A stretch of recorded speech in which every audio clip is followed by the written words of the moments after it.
Bienvenue à Gestion de ma vie, gestion de mon temps. Le premier chapitre s'intitule « Comprendre vos habitudes de gestion du temps ». Quelle que soit notre occupation, le temps est sans conteste le bien le plus précieux. Il est également un véritable égalisateur. Que nous réussissions ou luttions, nous avons tous la même quantité de temps.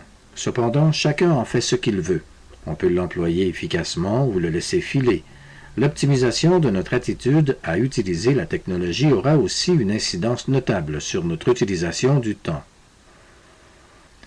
Comme le disait Thomas Edison, qui compte un record de 1093 brevets, y compris l'ampoule électrique et le phonographe, le temps est le seul capital de tout humain et la seule chose qu'il ne peut se permettre de perdre.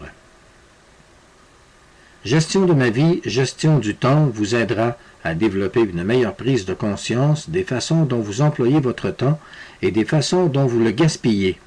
Apprendre un grand nombre de techniques qui vous aideront à établir vos buts et vos priorités. Revoir vos responsabilités pour déterminer les changements que vous voudrez y apporter pour devenir plus efficace et pour devenir plus productif. Devenir plus organisé. Mieux déléguer. Mieux gérer vos courriels. Avoir des réunions plus efficaces et réduire votre gaspillage de temps, et devenir plus calme, plus détendu et plus concentré lorsque vous exécutez des tâches. Les lois qui régissent la bonne gestion du temps. Les lois qui régissent la maîtrise de son temps sont très simples. Il suffit de s'en tenir aux trois activités principales suivantes. D'abord, on doit savoir comment on veut employer son temps.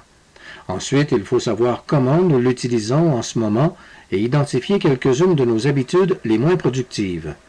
Il ne reste plus en troisième lieu qu'à développer de nouvelles habitudes qui nous permettront de mieux gérer notre temps et d'accomplir davantage ce qui nous importe le plus et ce, plus rapidement qu'avant.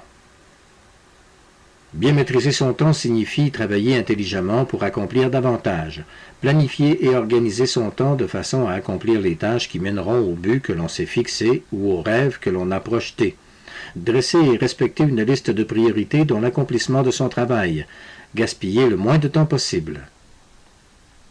Quels sont les avantages d'une maîtrise du temps? On accomplit plus de travail qu'avant et donc on se sent mieux. On fait plus de choses pour soi plutôt que de faire ce que les autres veulent nous faire faire. On se sent plus en contrôle, on connaît ses priorités, on agit en suivant un plan d'action, on cesse de tourner en rond. On aborde ses tâches et son temps de façon plus organisée, plus efficacement.